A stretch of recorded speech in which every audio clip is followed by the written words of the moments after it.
This is grass green, sky blue, water's wet. I mean, what else can we say? Are we that surprised?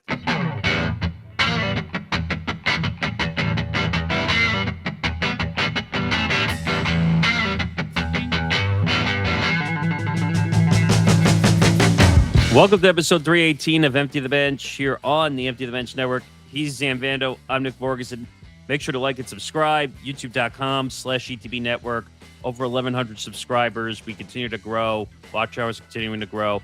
Please go watch. Hit the notification bell if you want to be involved in everything we're doing with this show and every other show that we're doing on the network.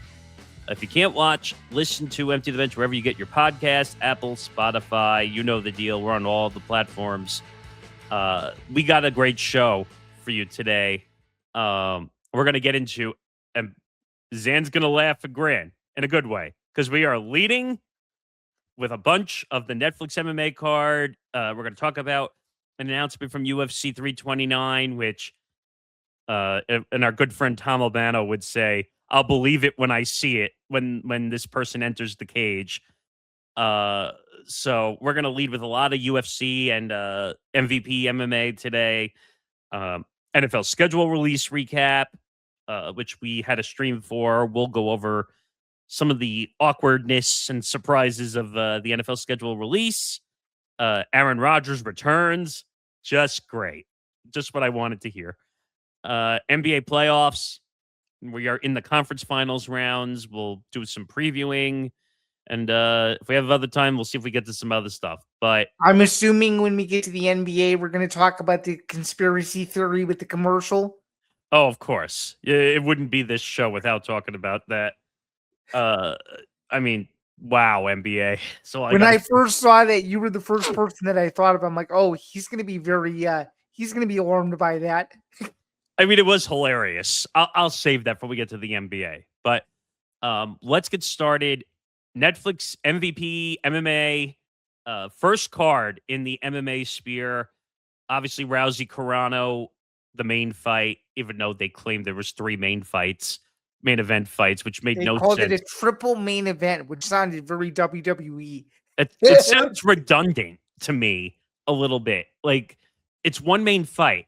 I never understood. All right, the triple main event. But the UFC never does that. That's what makes it kind of crazy. Last time I checked, who were the 2 names that they were freaking promoting this whole time? It was Rousey Carano. Yep. That was the main event. Sorry, that's it. There was a lot of oddities on this card. We're going to get into Jake Paul and Badarian and all this stuff. But I don't know. What did you think overall of this card before we really dive deep into it? I mean, it was a throwback card if you've ever seen one. I mean, I think for a lot of these guys, it was reminding themselves what year it was, which was interesting. So we had the fall of a couple of major names, Junior Dos Santos getting knocked out by Rebellis to Spain. That kind of started things off. And then obviously Parnas against Cross was extremely interesting as well. That guy's a beast. Big time. A lot of people don't know why he's not in the UFC. He should be in the UFC. He's 23-2 now. He was coming over from KSW, which is an extremely prominent international promotion out of France. So there was him. And then obviously we get to some of the other portions of the card. Just talking about the Nate Diaz, Mike Perry fight, which was exciting for as long as it lasted. But Nate Diaz did clearly get beat up pretty badly. And it looked like a murder scene. It was not a pretty scene at all.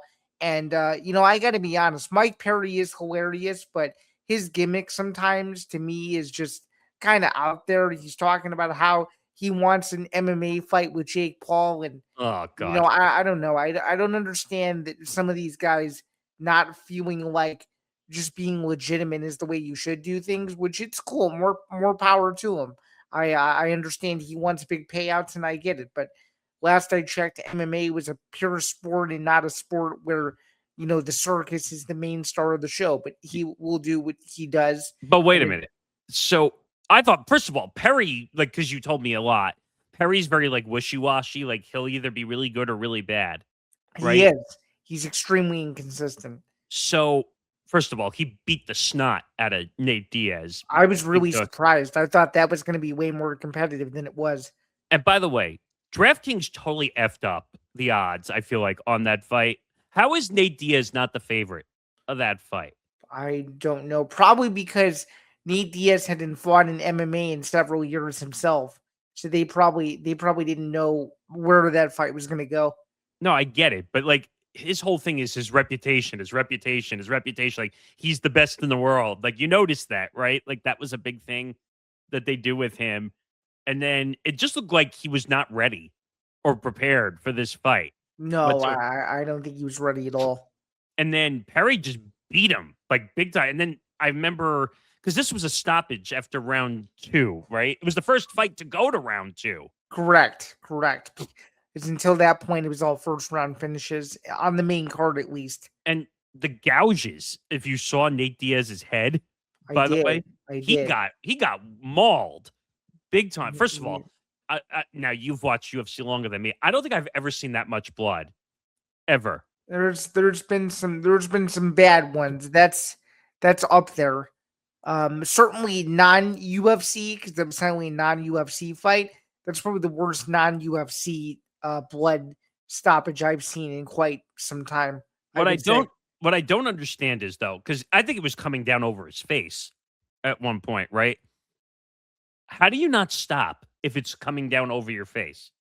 Well, you have to also look at the point in the fight to where is there a moment where you can stop the fight, because you don't want to interfere with a fight when a guy is in a dominant position. It's a big thing that people have an issue with, is fights getting paused or restarted when someone is clearly in a position to where they can win the fight, which is probably why they waited until the end of the round, because I don't think the blood was as visible, at least in my opinion. It looked like he couldn't see at one point. He kept going like this to get the blood out of his face. Yeah, which is technically a sign to where the referee should step in. Could it have been a little bit sooner? Sure, but they were able to pause the fight, and that pause obviously turned into Perry winning the fight. So, and people booed, obviously, because Nate Diaz was the LA favorite, obviously. Well, technically he's from Stockton, California, but yeah. Well, I'm just saying the crowd was obviously in Nate's corner, and it was not even a question. No, for sure. And more so why people were booing too is because if people know Nate Diaz's history, it's the same stoppage as the first Jorge Masvidal fight. Yes. Where the fight was stopped in the 4th round, I think is what it was in 2019. So it's medical stoppage, technically, right? Right. So it was a similar outcome. Yep. But you know what? And it was funny. I said this to you after the whole fight was over. I said, wow, this is an incredible pace going on, because we got 3 first-round knockouts. I said, maybe this will end sensibly. And then I realized once we got into the the Diaz-Perry fight that we were going to get longer fights. Yeah, by the way, just to correct myself briefly, the Masvidal-Diaz stoppage was after round 3, but point being, it was still a similar outcome as this fight was, where Diaz was on the wrong side of it. But just to go back for a second, Parnice is an incredible fighter, by the way. That guy's got speed. He's got strength. I mean, and you said you had a chance to talk to him, if I remember correctly, right? No. I had a chance to talk to his opponent, Cross. Cross. That's right. This was a couple years ago now, when he was in XFC. He was going to fight Alex Nicholson. Going in, I think is what it was, if I'm not mistaken. Cross looked lost out there though against Parnice. I think so too. He had no chance. And then obviously, just to move forward after Diaz, the fight that everyone said was a complete walkover, obviously, in Francis and Linz. Actually, we're going out of order, because Francis versus Linz was before the Perry Diaz fight. Oh, was it? Oh, yeah, that's right. You're right. So, but Francis, we all knew Francis was going to win that fight. Like, there was nothing. That was probably like the easiest bet of the night. If you were the only way Linz could have won is if Linz somehow got Francis to the ground, which was going to be impossible. Francis is like a truck. He's that big. Oh yeah. You tapping Francis is probably like almost 0% chance, probably, because the guy looked like he was in the best shape of his life. I've never seen Francis in that good a shape. Oh, he looked in phenomenal shape. And if I'm Francis, like he said after the fight, like I'm the best in the world, I believe it. Like, Well, when you're the lineal heavyweight champion, what they mean by lineal champion is he never. So how that kind of works, it's more so when they say lineal in MMA, they mean clean break. So what they mean is there's no interim BS. There's no walkover to where somebody else has the belt where they were promoted. He was the champion to where he never lost his title in the octagon. That's why they claim him as MMA's lineal champion. now, If that makes sense. but that's also a no-no in the UFC, right? Like to kind of walk away with a title belt. Well, And you can't contractually. You can't leave with you. You can't leave an organization with the title anyway. but that's why I So said it was a no-no because he did something you're not supposed to do, right? right, right. But that fight kind of was a mismatch to begin with. Lynn's had no chance. The fight pay disparity in that fight was ridiculous, Oh yeah, that was dumb.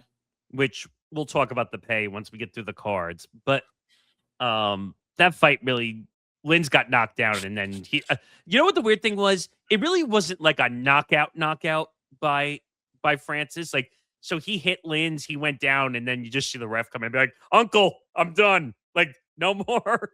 No, Make it that stop. is no. That is as straight of a knockout as you can get. But he didn't like almost like tear him down like with a knock. Like he kind of went down and then he didn't get up. He could have got up. He could have. You mean he didn't jump in and try to throw strikes Yeah. afterward? Yeah. Yeah, that would be more so a TKO, but that was as straight of a knockout as you could possibly get. Oh no, it was a knockout, but I thought maybe Francis just said, "All right, I wailed on him enough. Like it's not going to do anymore if I keep wailing on him in that moment." But Well, technically, that's up to the discretion of the referee. So if the referee doesn't stop, Francis could have gone in there and hit him, but he didn't do it. I think So I think he knew the fight was over at no, that point. for sure. But that was the fight that was also refereed by or was it the other one? From the ref from the UFC that was there. So Herb Dean was one of the referees.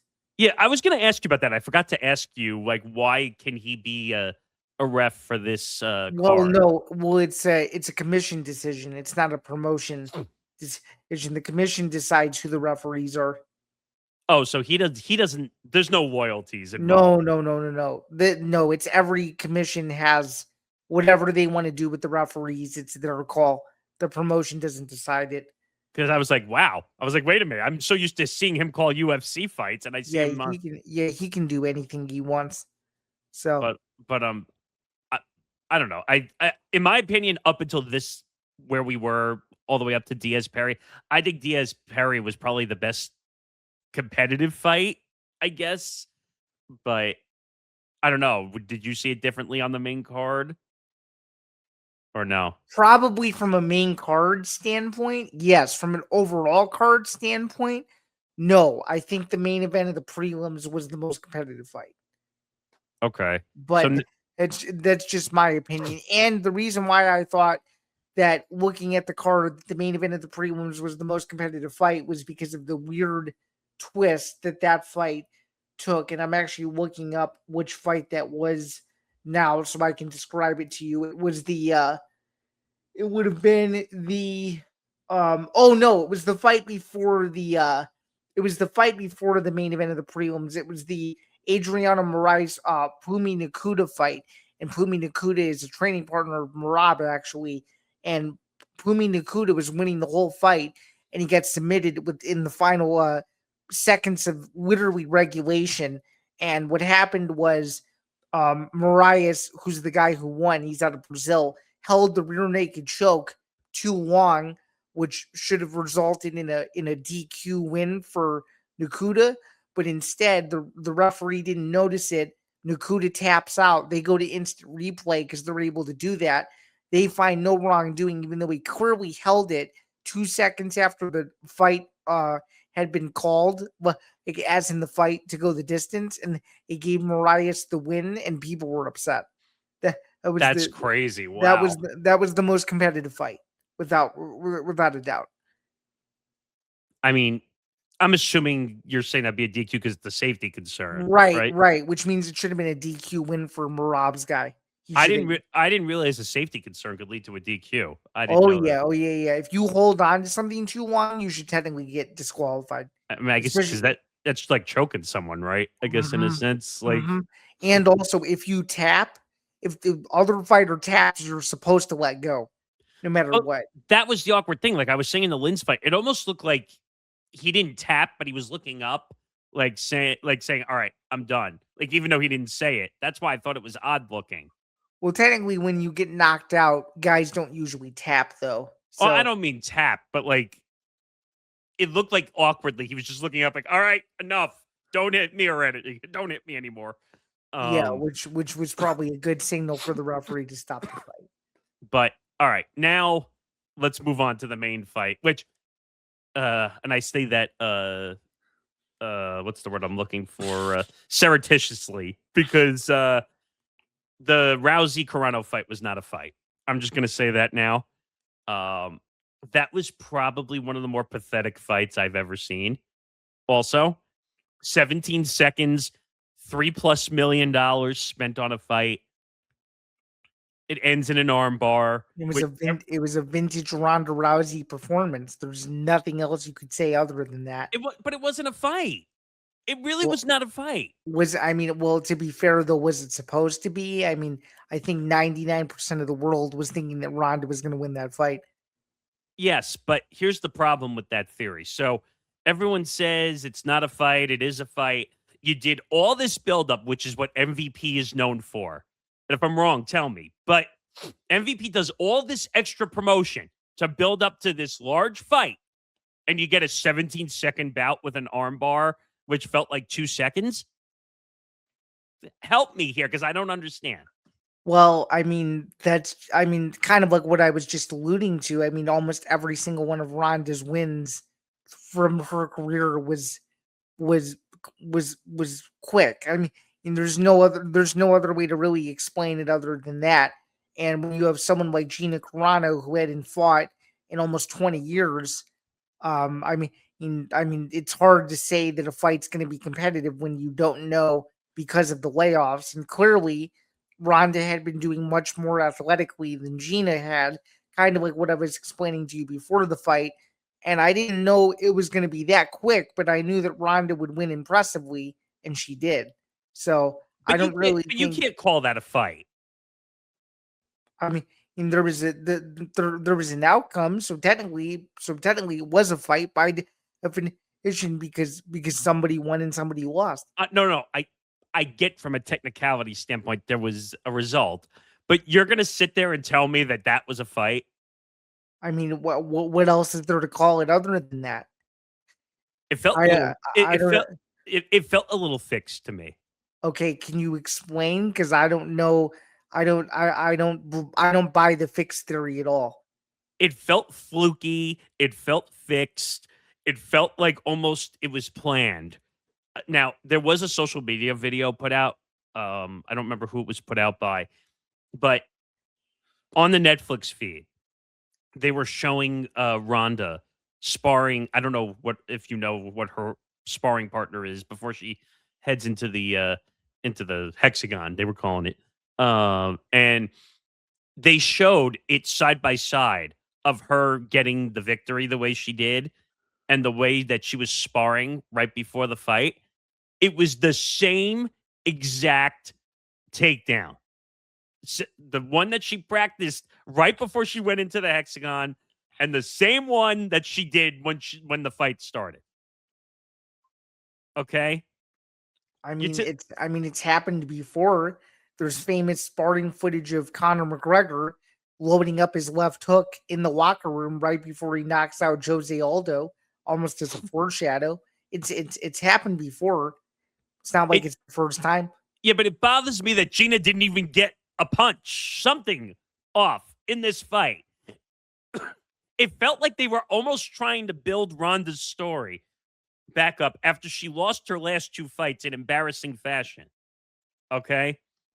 It's almost like they said, let's give Ronda the win so that we can make sure her story ends on a positive run, not a shitty run.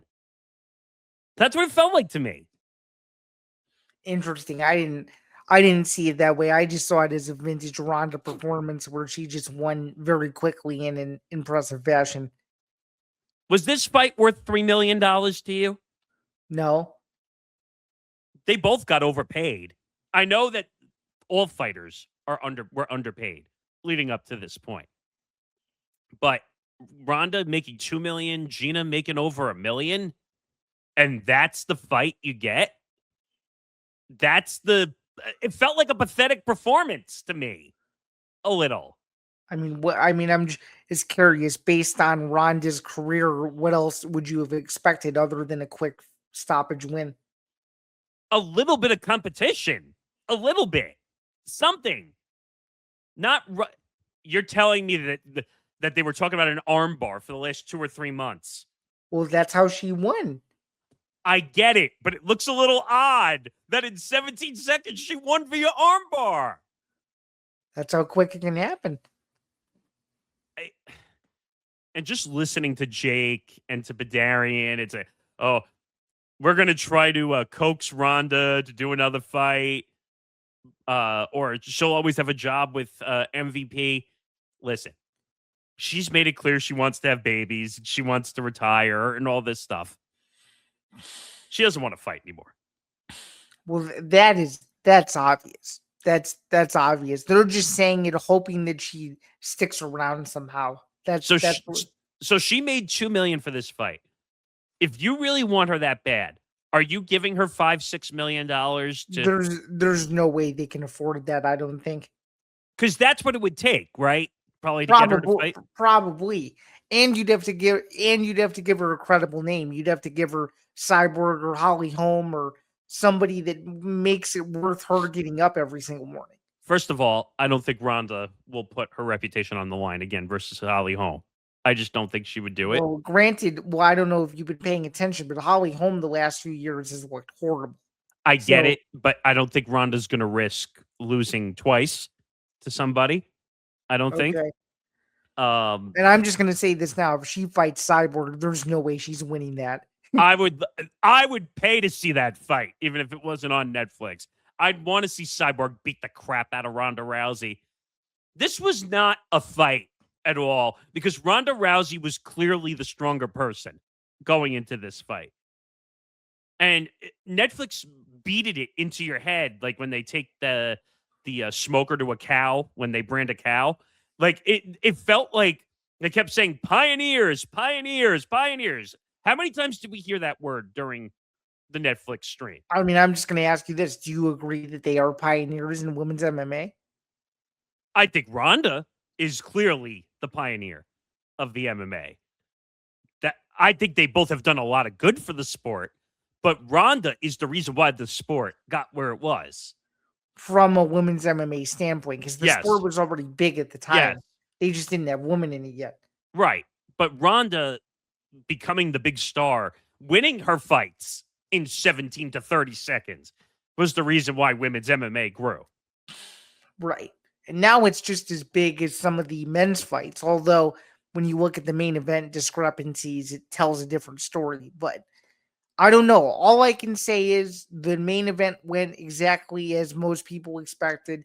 As sad or as unfortunate as it was, because I'm sure newer fans don't fully understand why it was so fast, which is something that I think a lot of people are trying to come to grips with. And also, I think DraftKings, I'll give you this, DraftKings was a little bit suspicious. You could have bet Ronda Rousey by submission. I think it was plus 110 or something, and it was free money. It was so easy. That's crazy that a submission from her was a plus. Yeah. I mean, I will say I did have a bet on Carano because I thought she was going to be a little more competitive, but Carano made everybody look like a big asshole, including Marab, who said in the interview with you. Yeah. I'll give you this. That kind of makes it a little bit more suspicious. Like, what did she actually train for? That's what I'm saying. Like, it doesn't make sense because for months. How long have we been talking about how this was going to be a big? I mean, the fight was announced in February. Right, but my point is, how much media attention was this fight given? A lot. Pioneer, pioneer, pioneer, pioneer. Like, give me a break. And also, I don't know if this was MVP or just Netflix on its own, but can we stop with the whole Rhonda's cleaning up the farm in her video and like making her out to be like this sweet person who doesn't hurt a fly? Give me a break. I mean that seriously. Did they really think they were fooling people by doing that? I don't know. I'm not the one who made the video, so I can't say. No, but admit Rhonda's not a nice person. I mean, I don't know that for sure. I've never met her, but based on the media she gets, she probably is. Look what happened after her fights. How long did she say that she made excuses for the last time she lost her last fight?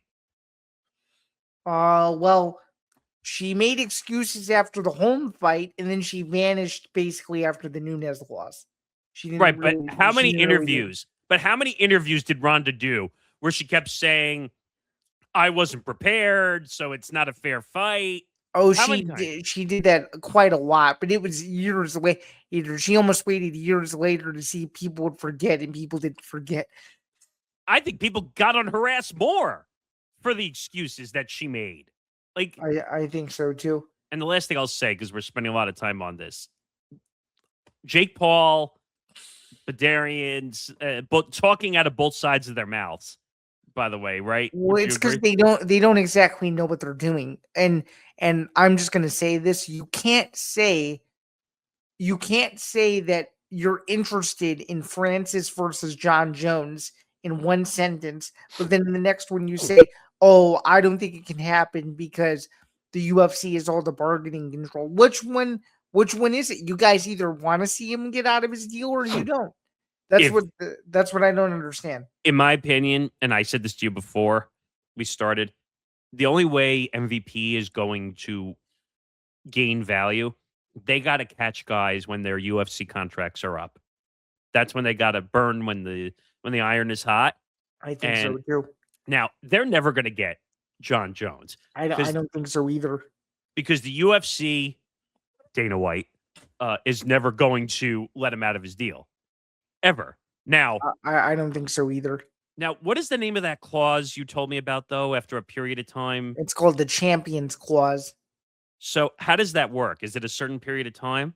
Yeah, so it's I think it's like a 15 to 20 month inactive period to where it can be utilized, but I'm not sure if John has reached that yet or not. How long has it been?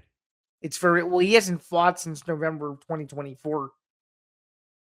So when does that clock start on that clause? Do you know, or how that works? I'm not sure. All I know is that it started for Francis at the beginning or midway through 2022, from what I understand. So when that clock kicks in, if it reaches 2 years, you said, then the contract just goes away, or how does that work? Yeah, they either void it or they can match a deal with another promoter. It's based on whatever they want to do, and So, every single situation is different. so it's basically like handing a contract over to another promotion, in a sense. Well, kind of, but you have to. They have to know what the terms of the other deal are, and then the UFC can say, "Oh, we want to match the deal," or they can say, "Oh, we don't want to, and we'll just let him be a free agent."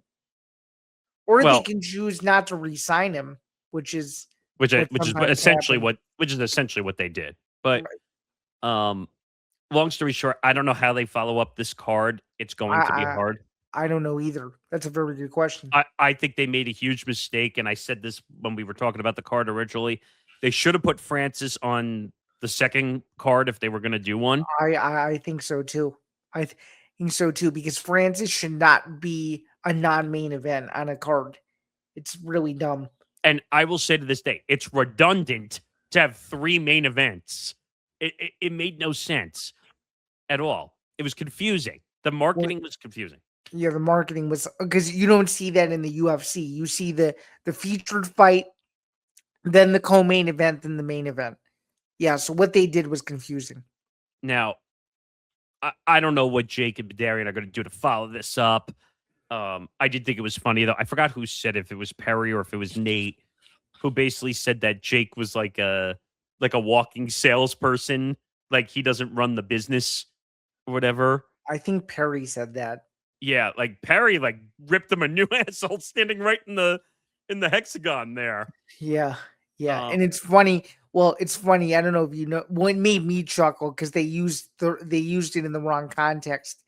And they're like, we can MMA each other, and I'm like, that's not how you. That's not how you say it. that's not how you say that at all. First of all, Jake would get his ass kicked by MMA wise by Perry or Diaz. He would not win either fight. I know he beat. That I agree with.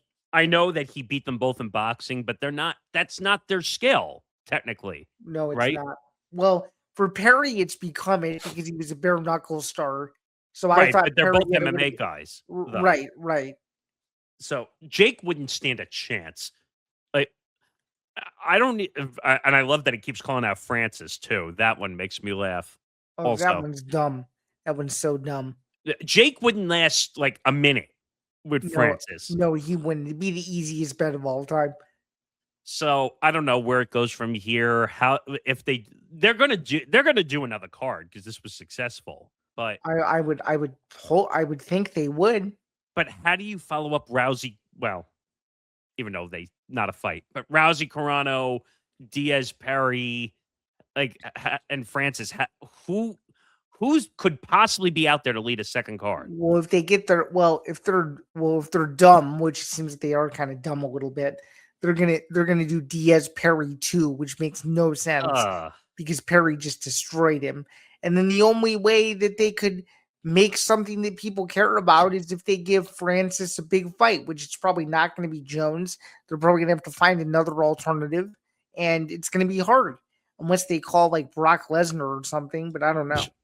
So that would be an incredible fight right there if they somehow got Brock to fight Francis. Well, Brock is like, I don't know if he's 50 plus years old yet, but that would be a disaster. I don't know. I'm looking that up because he's 48. Okay.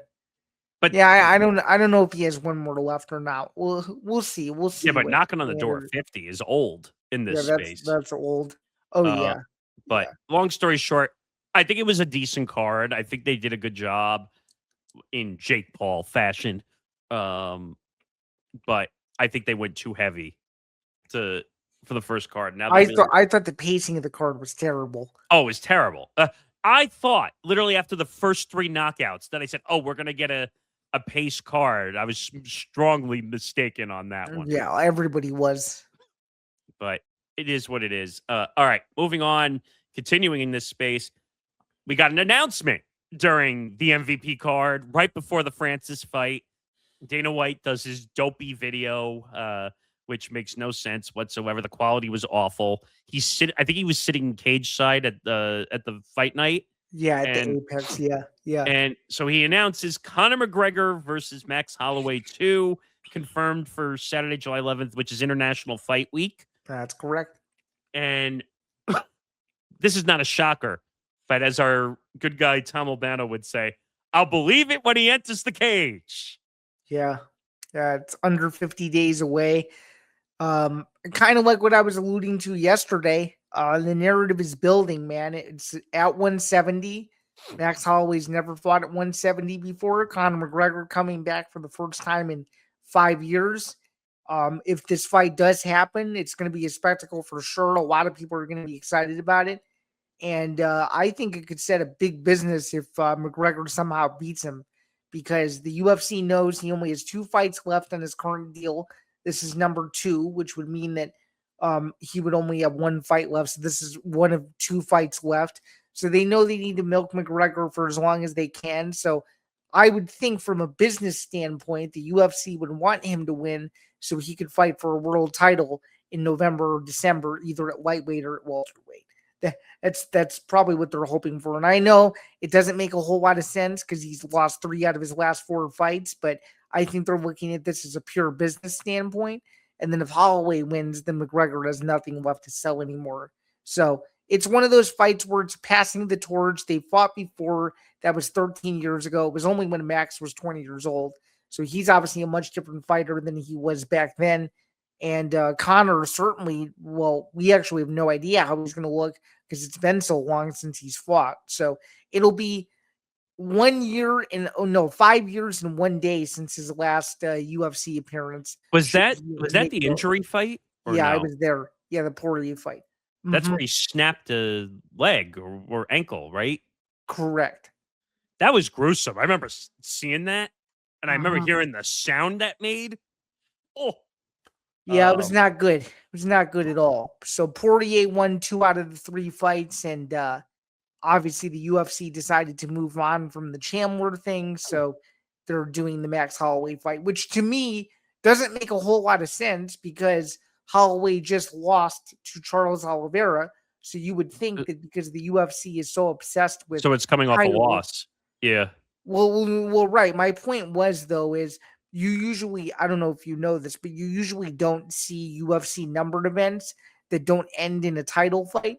So I was thinking, oh, they're going to give him Oliveira because Oliveira is the BMF champion. But he decided, oh, we're going to sell McGregor on his own, and we'll just do the Holloway fight. So that's that's what they're doing. So what's the result of that fight? So what happens to the winner at that point? To the winner of what fight? Of this McGregor Holloway fight, because it's not a title fight, like you said. Well, no, it's not a title fight, but the path would be oddly different for both guys, in my opinion.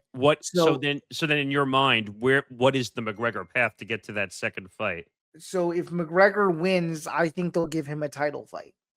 That's what I think. And I know it doesn't make sense from a record standpoint, but as I said, only 2 fights left on his deal. They want to milk him as long as they can. So giving him a title fight would be the perfect, in their minds, probably a cherry on top moment, knowing that they could sell more subscribers and all that. And then if Holloway wins, who knows? Maybe you do the trilogy between these two because it's 1-1. I don't know. So I just looked up the DraftKings odds. They've actually come back to earth a little bit for this McGregor fight. Okay. So what was the number you told me the other night? Do you remember? Plus 470 for McGregor, I think. Okay, so the numbers have come back down to earth slightly. Okay. McGregor is now a plus 310. Okay. And Holloway is a minus 395. Okay. So the numbers have come back down a little bit. Now, I don't know what's changed between the last couple days, but I think people shouldn't sleep on McGregor.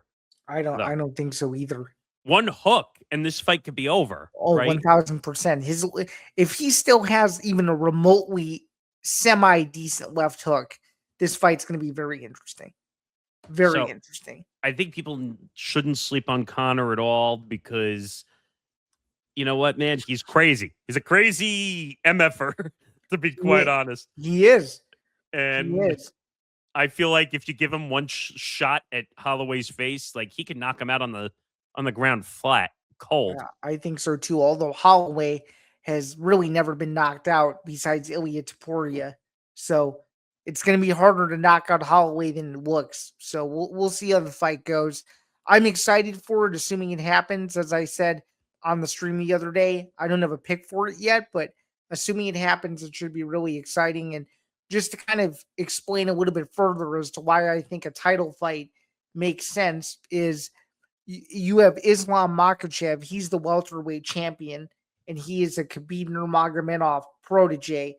So if the UFC really wanted to, and they wanted to run McGregor versus Makhachev in an Ireland versus Dagestan/Russia revenge fight, that could sell really well in my opinion. But he's got a fight coming up also in December, doesn't he? No, he would have a fight coming up in August. No, I thought I saw on the DraftKings that Makhachev has a fight coming up in December. In December, or is it a future if he will still be the welterweight champion? I thought I'll pull it up really fast, but that's probably a placeholder because there's been no fights announced for December yet. It says Makhachev versus Usman. That's a future placeholder. I don't think that's actually legitimate. You know what's crazy? The odds are live on it. I haven't heard of that. Isn't that a little weird though that they would have those odds live for Yes. December? Yes. Yeah, that's odd.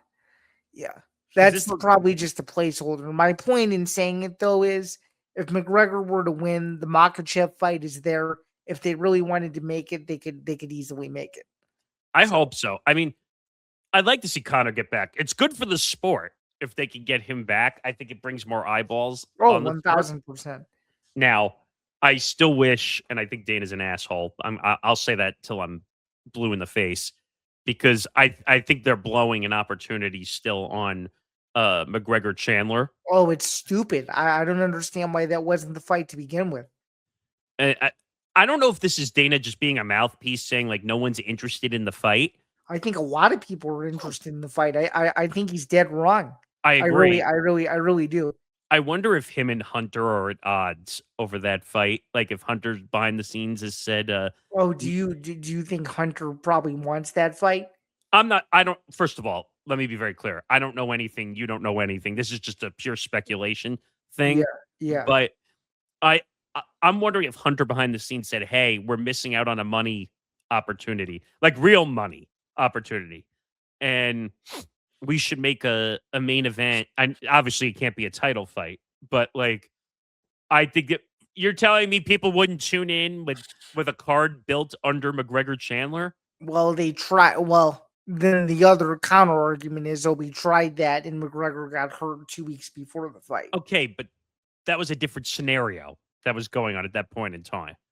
Now that I think if he wins this fight, they should find a way to get McGregor Chandler back. Well, does Chandler have to win at the White House though, or can he lose and that fight still make sense? No, he's got to win. He's got to Okay. win. He's got to win. Yeah, because you've said this a million times. You're not going to make a fight if someone's coming off a loss. Well, it's hilarious given that both of these guys have come off losses and they're fighting each other. I'm saying now, like if they both don't win, you can't make a fight. No, right. But if they both win, what's the argument against it? There would be none. But Dana's going to be a mouthpiece and say nobody wants it, but it's clearly not the case. All right, we've spent a lot of time on this. We got to move on. Let's talk about the NFL schedule release. You were not on the stream that we did the last week. We found out some interesting things. Even though, were you surprised at the amount of leaking that took place before the scheduling release? No, I mean, it's just the generation we're in. It's a social media crazed generation. People know information. It kind of is what it is. Right. But do you remember in the past, like the NFL was like sacred on their schedule release? Yeah, well, now I think in this content creator era, they're realizing they're losing control and there's nothing they can do about it. That's what I think. But let me get your thoughts because, like I said, you weren't on the stream. So are you concerned about the Patriots being in the opening game? No, I mean, it's going to draw eyeballs from a football standpoint. There's obviously the controversy off the field too, but I mean, it's clear that the NFL wants as many ratings as possible. And I mean, it's kind of obvious to me that they think, okay, selling the Super Bowl rematch now will kind of put a back seat to all of the Vrabel mess. And they want people to tune in. So that's what they're going to do. I think, though, I agree with Johnny because I watched this part. They could have waited till week 5 or week 6 to do this. I'm with you. By the way, this is the first time I think since 2017 or 2018 that we've had a season open up with a rematch of the Super Bowl. So it hasn't been done in quite a long time. I think this was the wrong rematch to do. If you were going to do any rematch, it would have had to been from 2 years ago, and they should have done Kansas City versus Philly week 1 a couple years ago. Yeah, but Mahomes was never going to be ready for week 1, even though... No. I mean, if they would have... No, what I'm saying is if we're going to take that same logic of what they did this year, and they really wanted to do a Super Bowl rematch, they could have done it 2 years ago off Kansas City beating Philadelphia in the Super Bowl, but they didn't do it. Were you surprised, by the way, how desperate ESPN acted for Monday Night Football to get the Chiefs on, knowing that Mahomes is probably not going to start game one. Yeah, I mean it is what it is. I mean, that's a premier product for a reason, and the Chiefs are still a big brand, so they may know things that we don't know, and we'll see what happens. Now, So, were you surprised that the Bears didn't get that opening game yes, over the Patriots? I was hoping they would. Yeah. I think that would have been great. That would have been a great game, in my But opinion. given how many national games the Bears have this year, though, I think the NFL did make up for it in that regard. Um, Let me move to the Thursday game, which technically is what is it? It's Friday down there, right? In Australia, or is it the day Yeah, before? Friday, yeah. So, what do you make of Niners Rams on Netflix? It's stupid. We talked about this weeks Yeah, ago that divisional games shouldn't be taken out of the home stadiums. yeah. I, Dumb. I and I may be a purist, but I just think it's stupid. no. I think because you're talking about like if a Bears game and you had a season ticket package, like, and that you lose international games to your season ticket package, that totally makes sense from a logical standpoint. That I'm a fan, I want to buy games, but you're effing me over by taking one of my games.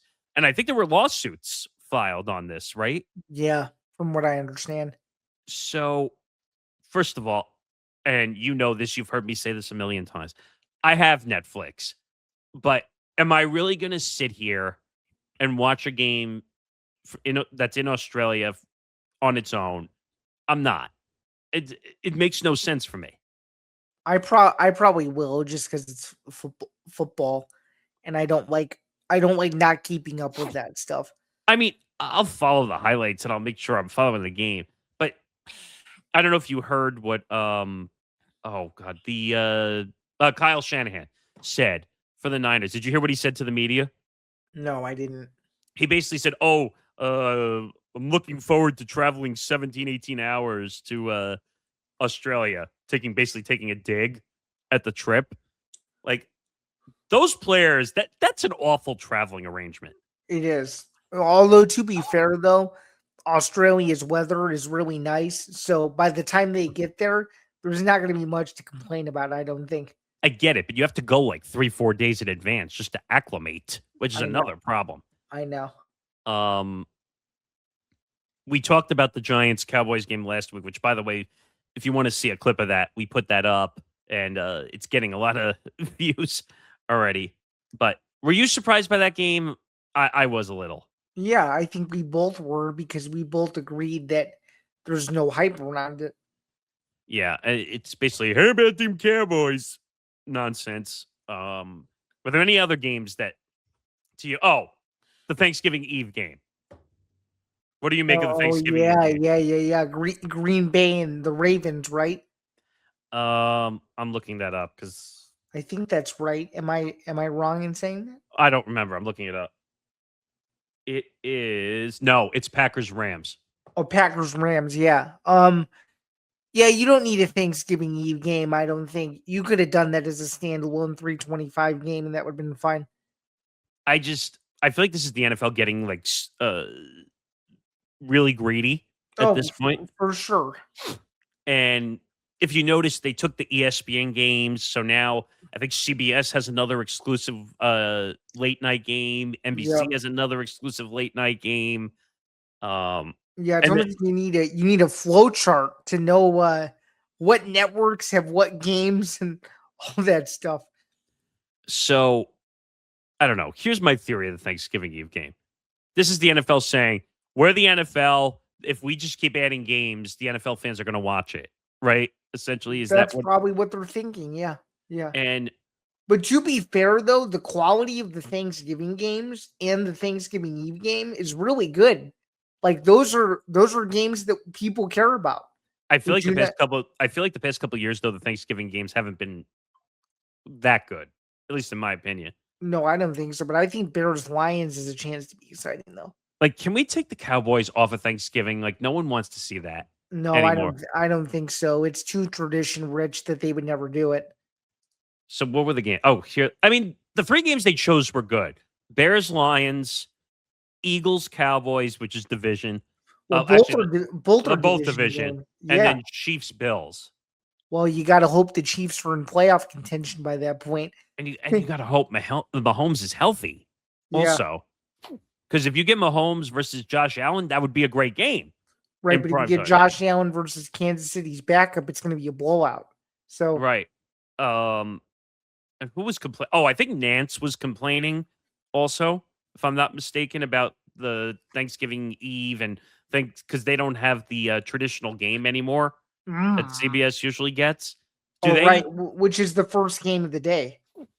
But it's usually Lions Cowboys. I think that's usually what they do. But obviously they split them up, which makes sense. How many years in a row do we have to see Lions Cowboys? I don't think anyone. We don't need that. Wait, against each other or on the same day? I think it was against each other for years, wasn't it? It used to be, yeah, and they went to split divisions and all that.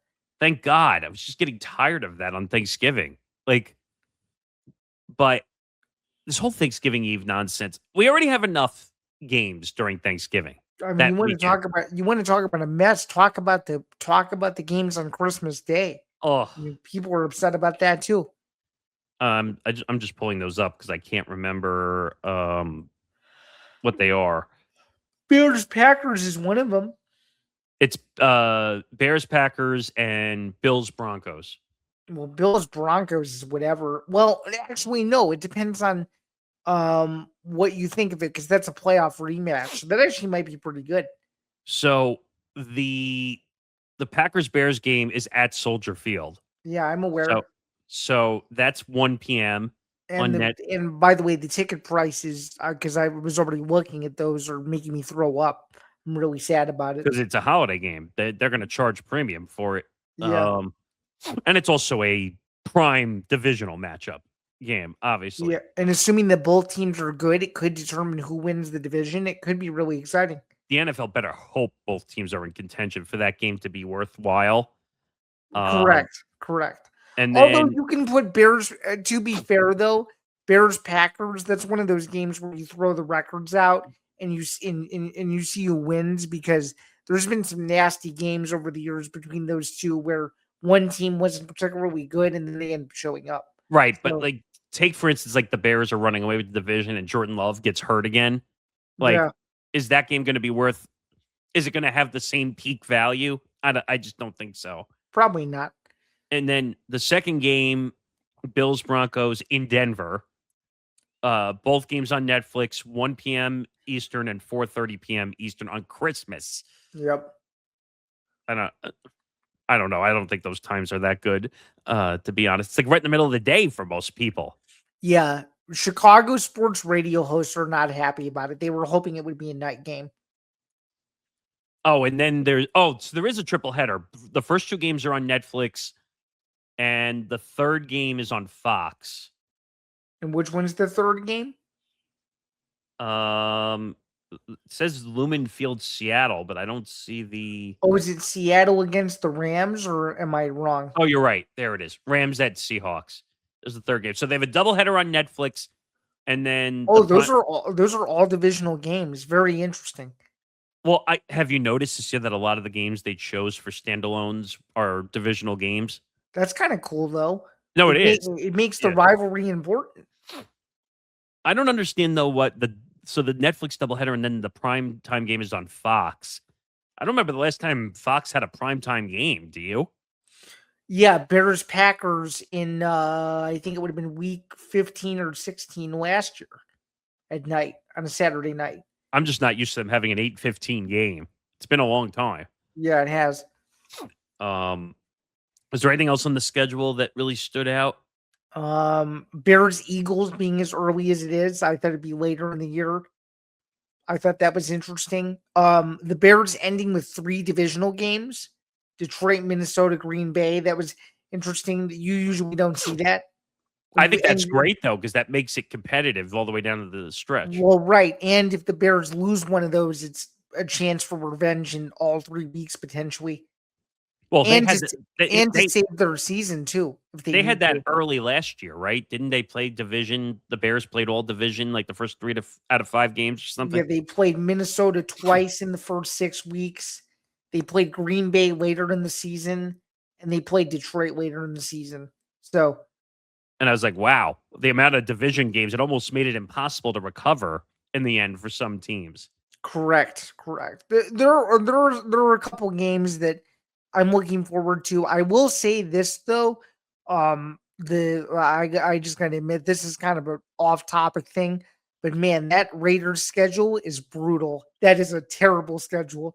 I don't know if you've seen it, I but saw it. there's Yeah. a lot of losses in there. Yeah. I mean, and here's another thing, and I went off on this during the stream because I was not happy about it. There was like 5 teams, I think, that didn't end up with a separate national game during the Oh, during the whole you mean like you mean a primetime game? a primetime game. Arizona was one of them. So Arizona was one. The Jets was another Miami, one. I think, was one too, right? I can look this up. But I was beside myself. Well, it's funny you say that because the common denominator was that they're all terrible teams. I understand, but I thought originally there was a rule back then that everyone had to have a primetime game. I'm not sure, and if it is, it must have changed because clearly a bunch of teams didn't have one. So here it is. So it's Cardinals, Dolphins, Jets, Raiders, Titans. Well, common denominators, all those teams aren't very good. Don't you think that's a little weird that a New York team didn't get a primetime game though? Well, yeah. Not one. Not even a Thursday game. Not even Jets Patriots, which is a little bit surprising. That's what I'm saying. Because Jets Patriots is usually Thursday night, at least for one of them. I understand why the Cardinals didn't get it because their team is a dumpster fire. It completely. Dolphins, who the hell knows what's going on with the Dolphins at this point? The Raiders, you're telling me that they shouldn't have gotten one? Imagine if Mendoza gets in at one point. Yeah, Mendoza versus Denver. That'd be good. And then the Titans. I mean, someone said on our stream that Jets Titans week 1 would have been an incredible primetime game. Or like at least for the Jets, going up against Robert Saleh again. But I don't know, man. I have a problem with the fact that the Jets didn't get at least one prime game. But of course, let's give the Patriots 10 million primetime games because their coach is an abomination and should be fired for everything that's been going on. But whatever, it's the NFL and the way they run the shield because they're too busy thinking about. So, speaking of the NFL, unfortunately, we got to go to this one. RELAX. Aaron Rodgers back to the Steelers. 1 year, $25 million deal. I think the salary is 22 or 23 million, with a 2 to 3 million in incentives. I mean, this is grass green, sky blue, water's wet. I mean, what else can we say? Are we that surprised?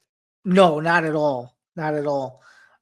This is Aaron Rodgers being Aaron Rodgers too, which is even funnier. And I don't know, man. It'll be an interesting saga of a season. I mean, that division has a lot of questions in it right now, and who knows what the Ravens are going to be? Who knows what the Bengals are going to be? So I think the Ravens are going to take a step back this season. Yeah, I think we both agree. And who the hell knows what the Bengals are this year? Now that they lost their best defensive weapon, is Burrow going to be healthy and make it through a season? Maybe the Steelers do win the division with Aaron Rodgers. Yeah, but it'll be ugly though. It'll be like, 9-8, 10-7, somewhere in there. I think. You just took the words out of my mouth. I was going to say whoever gets like the first to 9 wins might win that division. It's a terrible division. And you would think that with Lamar, I think it might be the worst division in the NFL. And you would have thought with Lamar, the Ravens would have been better at this point, right? Yeah, like, we don't know what's fully going on with him. You and I agree with that. I don't think he's healthy still. But I don't know if Aaron Rodgers can keep his head on straight. And yes, I know that's a very facetious statement because no one knows if he's going to keep his head on straight. Um, they could and should win the division the way Right. things are going. Right. Although Mike McCarthy could be Mike McCarthy and find a way to screw it up, though. Just I mean, like he did with some of his later Green Bay teams at the end of his tenure there. well, the last thing I'll say on this: do you think that it's good that they're back together, or do you think there's going to be fireworks? No, it's good because they won a Super Bowl together, so they know what it takes to win. So you think it'll actually work out? Yeah, I do. I don't know how far they'll go in the playoffs because they haven't won a playoff game since 2017, but they'll do their best. So I think they're don't going to know. win. I think they'll win at least one playoff game this You year. do. But I don't think it goes much further than that, to be honest. Okay, are they a wild card team or are they a team that gets in with a bye?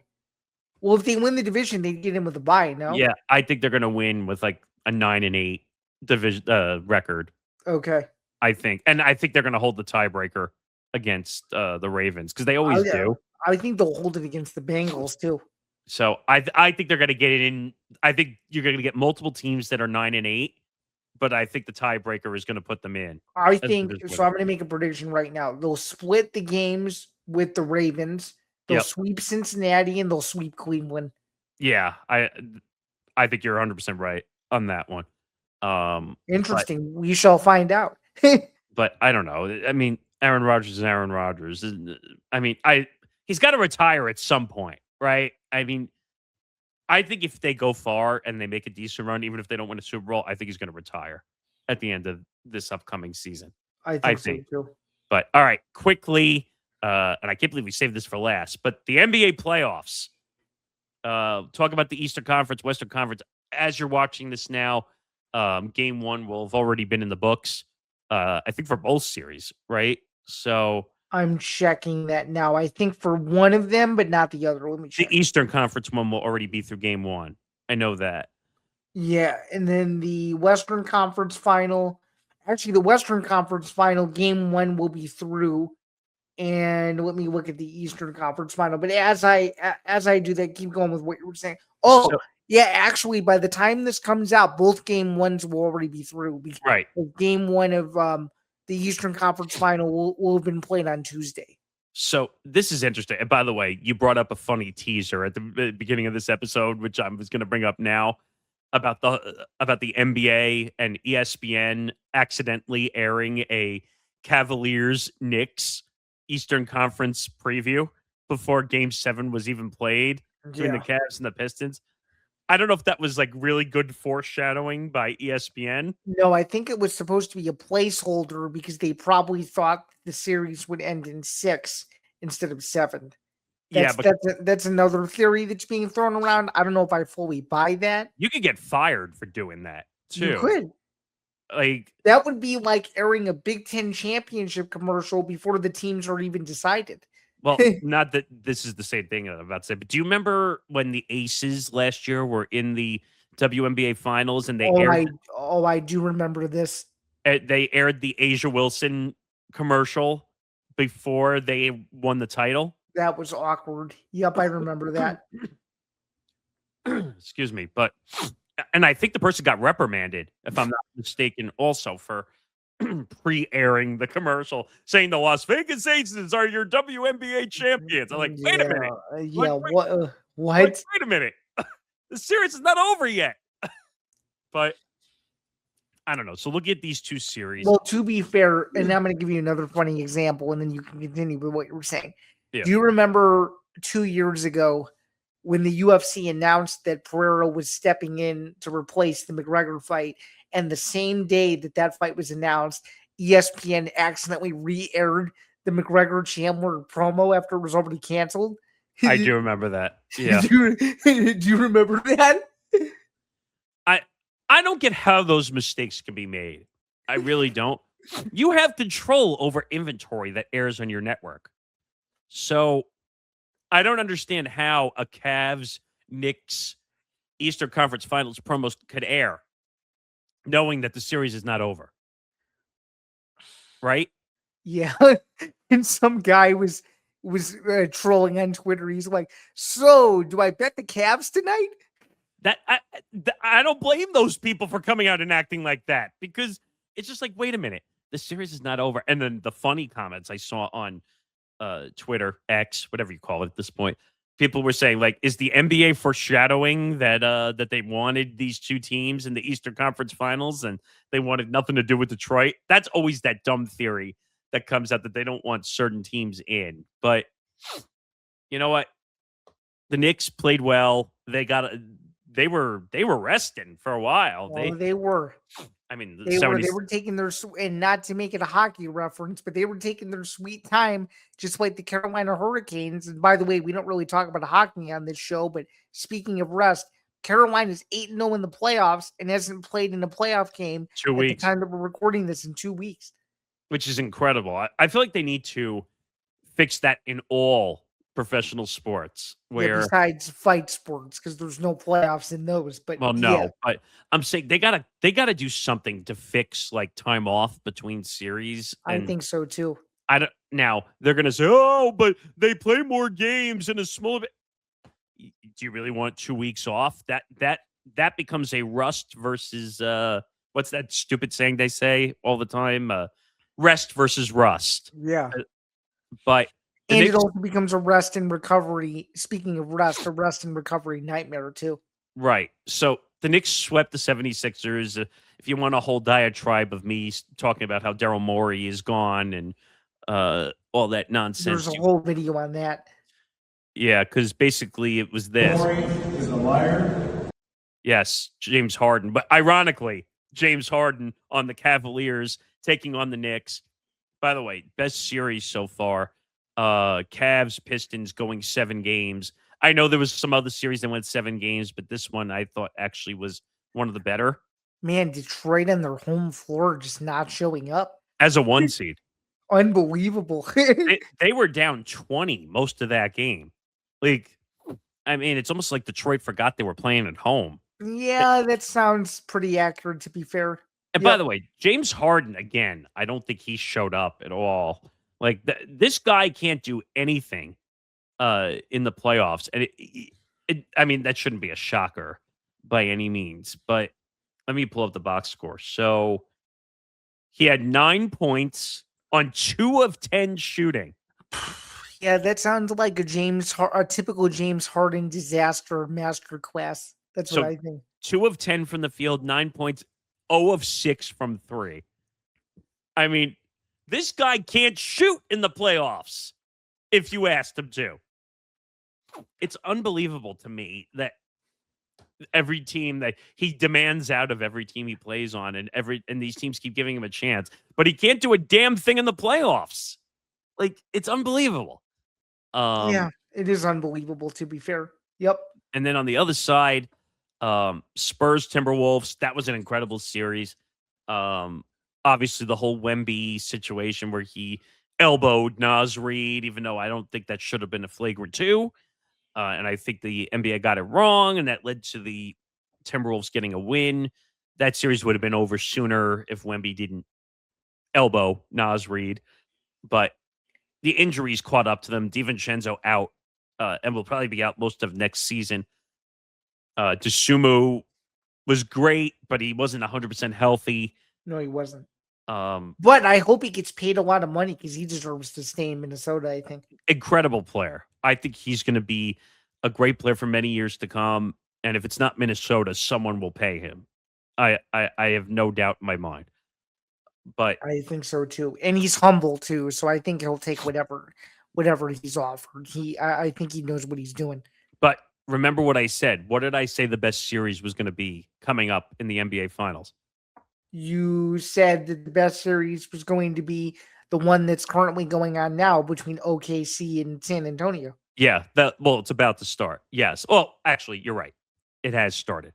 My bad. I'm not thinking ahead. But my point is, yeah, this series is unbelievable. I think it's the best series. You have big man. You have SGA going. And you have guys that like to talk a lot of trash. It's gonna get chippy. and also OKC top 5 defense going up. Yeah, I think Wemby and SGA are just gonna go at it. I mean, could you ask for a better star matchup between those two?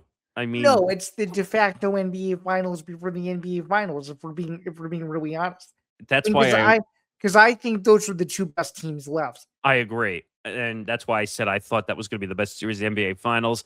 And that's why I think they should change the formatting of the way how the playoffs are done, where it's just like 1 through 16, and they seed them up. And One if it's, plays 16, two plays 15. yeah. Yeah. And if it's in a West versus a West or an East versus a West, I don't care. If we get two Western Conference teams at the end, I'm totally okay with that. To be honest, like because OKC, can you imagine if we could have an OKC versus San Antonio in the NBA Finals? That'd be fun. That'd be really fun. People would not be disappointed about that. I'll tell you that. Because let's think about this, okay? So if the Knicks win, which I mean, it's going to be a stiff competition between them and the Cavs. I'm picking them. I think they'll probably win in 6 games. But I think I could. I think it's going to be Knicks in 6 or 7, depending. Probably 6. But so do the Knicks have a? Let's put it this way: do the Knicks have a shot against either OKC or San Antonio? I think they have a better shot against San Antonio. That's what I think. Yeah, but Wemby's going to be a beast to try to tame. Oh, Wemby versus Brunson is going to be fantastic if that happens. That's But going to be phenomenal. I don't think the Knicks big men though are going to be able to stop Wemby if that happens. You don't so you think the Knicks lose no matter who they play in the Yeah, West, right? I think it's going to be tough one way or the other. It's going to be a long fought series if the Knicks are going to want to win that. Like they're going to have to put their legs down to the ground, and they're going to have to win that in like 6, 7 games if they want a chance in the NBA Finals. But I don't know. If OKC makes the NBA Finals, I don't see it. I don't see either the Knicks or the Cavs beating them at all. Fair enough, and I think that's a perfect place to cap it because next week we will know much more as to what is going on with both of these series and to see how far our predictions actually will take us. So Yeah. I think that's a perfect place to cap it. Yeah, I'm looking forward to getting to the NBA Finals. I don't think we'll be at the NBA Finals yet when we come back for the next episode. No, we won't. We're not going to be at the NBA Finals until early June. Like June 14th, I think is right around where the NBA Finals are. Yeah. Which actually is right where the White House card is too. Yeah, right? actually, there's going to be an NBA Finals game counter programming with the UFC Freedom 250 card. Wow. Woo! Yeah. I just looked it up. So that's going to be a crazy day. That's kind of wild that ended up that way. And also, speaking of UFC, Nick, 2 World Cup qualifiers on the day of the Conor fight, leading right into the Conor fight, and then more World Cup after the Conor fight. It's amazing, right? People say like this is the worst time of the year for sports. I don't think it is. I really don't. Like I don't think so either. Now, we could debate that when the NFL and college football comes back, which one is better?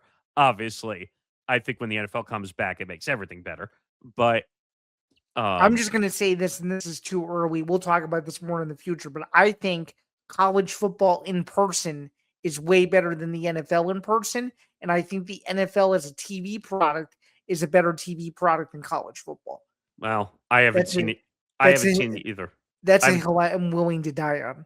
So, I haven't seen either of them in person yet. So you're not missing much from an NFL standpoint. I think you like a college football game though. So I think the NFL atmosphere, especially being in New York, no one really wants to be at MetLife. Fair, okay. Because that's rough. Well, some of my friends, like, it's a nightmare. The trip just to get there alone, like it takes like an hour and a half or something. Yeah, last thing I'll say on my side, Soldier Field has become a tourist attraction. So a lot of people only go there once a year, like people who haven't seen it. But it's one of those ones where people are okay with just going there once and saying they've seen it.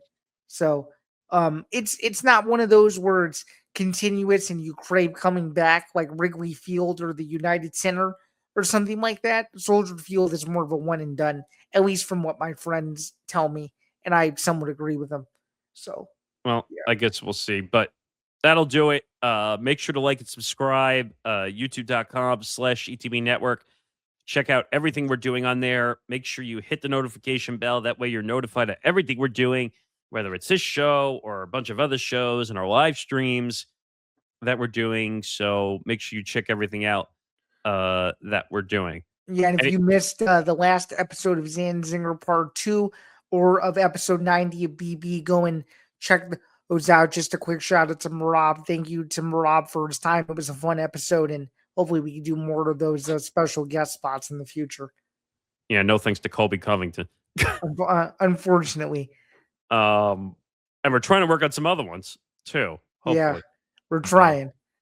We're in the early stages of, let's just say, a very big name that lost a very big fight a couple weeks ago. So that's true. I want Patty. If you get Patty, I'd be ecstatic.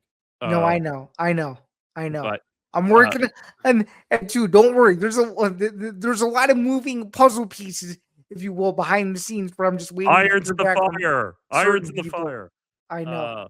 I know. That'll do it for episode 318. He's Zain Bando. I'm Nick Morgasen. We'll see you next week for episode 319 of Empty the Bench. Until then, have a good week, everybody. See you around. Cheers, everyone. Have a good one.